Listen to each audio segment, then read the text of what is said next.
यूं तो बिहार की राजनीति पटना से शुरू होती है, लेकिन पिछले कुछ दिनों में सीमांचल राजनीति का केंद्र बनता जा रहा है।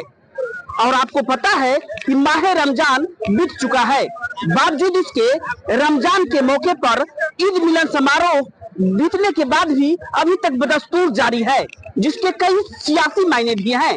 और आज का दिन इसलिए मुकर्रर किया गया है कि आज वक्फ बोर्ड का बिल लोकसभा में पेश हो रहा है, लिहाजा कहीं न कहीं लोगों का एक विरोध भी है इस सभा के माध्यम से, हम सीधे लोगों से जानना चाहेंगे कि आखिर क्या मकसद है। जी बताएंगे क्या मकसद है? अब तो माह रमजान भी खत्म हो गया है। माह रमजान खत्म हो गया है, लेकिन ईद मिलन समारोह जो है यहाँ इस धरती पर पहली बार हो रहा है।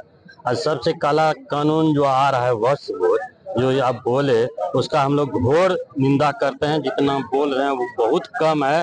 वो कानून वापस होके रहेगा, देश नहीं टूटेगा। तो नीतीश कुमार जी तो समर्थन कर रहे हैं इसका। नीतीश जी, जब आपको पता होगा कि अगले बार 6 महीना पहले भी आने वाला था, जिस समय नीतीश जी होश में थे उस समय टेलीफोन किया और वो रुक गया, सदन में रुक गया था। लेकिन आज तो होश में है नहीं।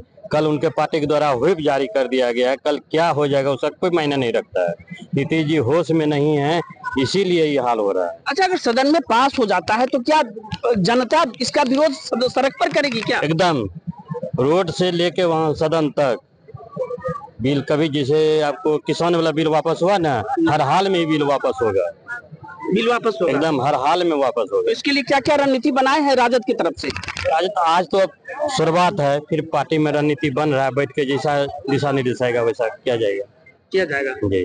अच्छा, कुछ लोग और भी हैं, आप बताइए। आज का दिन तय किया गया है, आज वक्फ का बिल भी पेश लोकसभा में किया गया है, क्या कुछ चर्चा होगी? क्या चर्चा तो होनी तय है। हिटलरों का कोई कहना नहीं है। मोदी जो अपना हिटलर दिखा रहे हैं, ये मोदी जी को वापस लेना पड़ेगा और वक्फ बिल लेना पड़ेगा वापस, हर हाल में लेना पड़ेगा। अगर नहीं लेंगे तो हम लोग अपना सर कटाने के लिए भी तैयार हैं।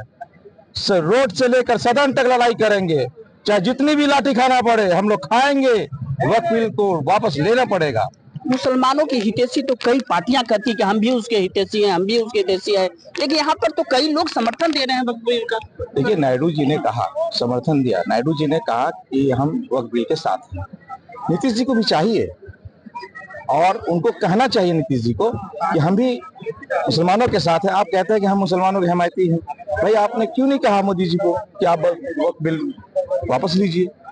इन्होंने नहीं कहा। इनमें नीतीश जी के साथ एक तो उनका दिमागी प्रेशर है, वो कुछ बहके से हो जाते हैं। और इनका जो नीतीश जी का दो चार एले चेले हैं जो कि मोदी जी से बिके हुए हैं, उन्होंने नहीं होने दे रहा है। तो नीतीश जी को चाहिए कि अगर जेडीयू को बचाना है तो राजद के साथ आ जाना चाहिए। अच्छा, हमारे साथ और भी कुछ लोग हैं। तेजस्वी जी सीमांचल में आके इफ्तार पार्टी देते हैं, कहीं और जगह उनको नहीं मिला था क्या? ये तो पहली बार देखने को मिला कि सीमांचल को जो है वो चुने। इससे पहले तो सीमांचल में इफ्तार पार्टी नहीं हुआ था, लेकिन इस बार आए हैं। वो देखिए अब आगे क्या भविष्य का। क्या इसके कुछ राजनीति मायने भी हैं? बिल्कुल, सीमांचल में वो अपना जगह बनाना चाहते हैं आकर के। पहले से कोई जगह नहीं है यहाँ पे? पहले से तो थोड़ा सा चल रहा था गड़बड़, लेकिन अब लगता है कि फिर सुधार आने वाला है उसमें। हमारे साथ हैं, हम आपसे जानना चाहेंगे बाबा, अभी जो वक्फ बिल का जो बिल पेश आज लोकसभा में हुआ है और पूर्णिया जैसे शहरों में बड़े बड़े नेता की इफ्तार पार्टी करते हैं, आज अमोद जी भी इफ्तार पार्टी दे रहे हैं, क्या मायने हैं इसके? सबसे पहले इस चैनल के माध्यम से सबको हम प्रणाम नमस्कार करते हैं, धन्यवाद, बधाई। आपने जो कहा वक्फ बिल की बात, ये पूर्वाग्रह से ग्रसित, ये देश को तोड़ने वाला ये कानून, काला कानून देश में ला रहा है।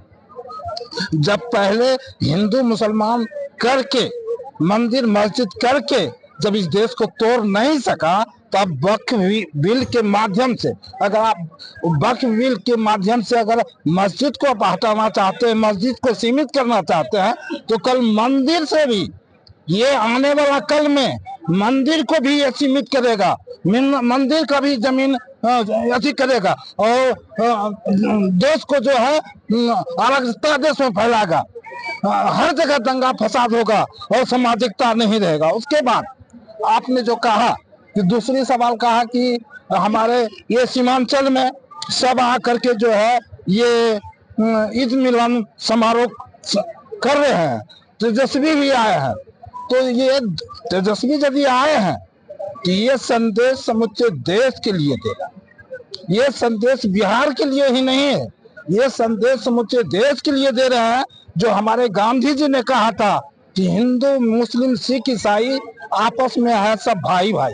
हम विभिन्न जातियों के लोग हैं, विभिन्न धर्मों के लोग हैं, विभिन्न शरीयतों के लोग हैं। हम सारे लोग सब दिन से मिलजुल कर रहे हैं। उसी का परिणाम है कि हमारा जो समता मूलक संविधान है। हम पूछना चाहते हैं, कहते हैं, कल तक तो नीतीश जी सही हमारे जो है मोदी भाई ठीक बोले हैं, प्रदेश उपाध्यक्ष हैं, ठीक बोले हैं कि वो बहके उसका दिमागी संतुलन सही नहीं है। दिमागी संतुलन सही नहीं है। नहीं है। तो एक तरफ जहां तेजस्वी यादव सीमांचल में आके इफ्तार पार्टी देते हैं, वहीं राजद के प्रदेश उपाध्यक्ष इफ्तार पार्टी का समय खत्म होने के बाद ही वक्फ बोर्ड के भी पेश होने के समय इफ्तार पार्टी देकर एक संदेश देने की कोशिश करते हैं कि अगर सदन में पास भी हो गया तो सड़क पर जनता इसका पुरजोर विरोध करेगी। जेपी मिश्र, न्यूज़ 24, पूर्णिया।